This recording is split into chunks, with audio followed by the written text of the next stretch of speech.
It's right about 2:52 on this Saturday, 11:50 a.m. A presentation of Asian Media Worldwide. I have a very special guest in the studio here with me. Just reading just a brief statement here. He's a doctor to the sick, a guide to the seeker, an ocean of knowledge, a wellspring of compassion. Modern is his outlook, pragmatic is his approach, timeless is his message, universal is his appeal. I'm talking about no other than Sri Nithyananda Swamiji, who is visiting us all the way from India. And I'm so glad to have him here with him. And just give you a little bit background about him. He had a calling from birth, actually. And actually, for me, it's the youngest Swami I have ever seen. And the knowledge that he has in this 26-year-old body is what I see in people with 80 and 90 years old. The knowledge that he has already attained and the things that he has accomplished in this 26 years that he's been on this earth. And so enlightenment is the result of tapas, the single-minded pursuit of truth, wherein you lose yourself in the self. Individual consciousness disappear into the universal consciousness and you become that. It is the no-mind experience. Out of this, ecstasy and energy are born. This energy is what I harness to help humanity to blossom, physically, mentally, spiritually, and economically, to attain Nithyananda. Swamiji, namaste. Namaskar. And welcome to this Masala. Thank you. And welcome to Dallas. Thank you. I know you're on a very, very hectic schedule. You're in a different city every day, traveling, across the United States. And again, on behalf of the people of Dallas, we welcome you. Thank you. I accept. And like we were talking about some of the stuff. Reading your book, the autobiography. Very, very good book. If anyone has not got it, you need to go onto the website. It's Daniel Peetam, DHYANAPEETAM.org. And the book is called The Formless in Form. And it's a pictorial biography of Swamiji.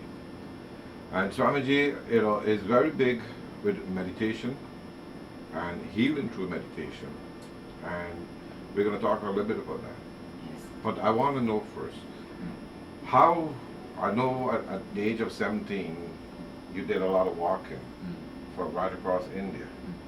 How many miles was that? How many years was that? Totally it is 9 years and thousands of miles. It's not that continuously I walk.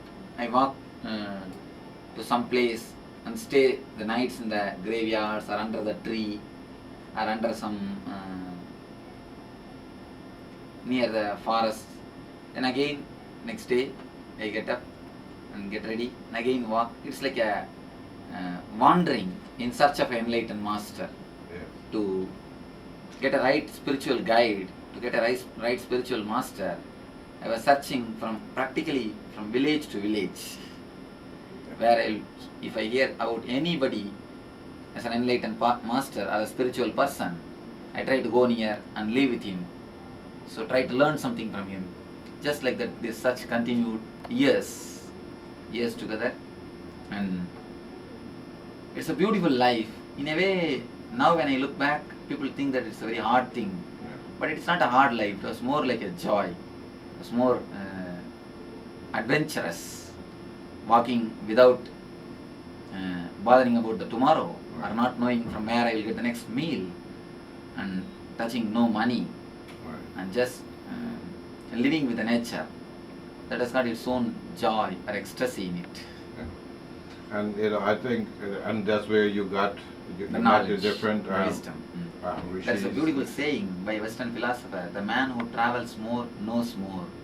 Yes. So and that's the only way you get to know more. Mm. But again, you got enlightened after that trip.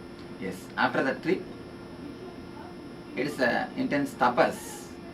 Finally, the final experience or the ultimate consciousness happened. Flowering of consciousness happened in January 2000. It is after the wandering, the enlightenment happened. Of course, after the enlightenment, I stayed in one place for more than 9 months to settle inside the body, to settle from that experience. Very nice. And then again, for a person in the book, it says that you were born at 12:32 January 1st, 1978. And again, the mind that you have given us and the teachings that I heard so many people talk about. What we will do at the top of the hour, we will take a break at 3 o'clock. I have about a minute left on that. When we come back after the break, we're going to talk about the meditation and the healing through meditation, which has touched a lot of people. A lot of people around the world, not only in India. Okay, and then we're going to talk about why you were in Oklahoma. Yes. Okay, again, you're listening to the Vishnu Show right here on Desi Masala, and we are very, very blessed to have Sri Nithyananda Swamiji here with us. And again, if you're out there and someone wants to know more about meditation, just pick up the phone, call them, tell them to tune on in, because when we come back after the top of the hour break, we will, Swami will enlighten us along that line. We're going to be right back.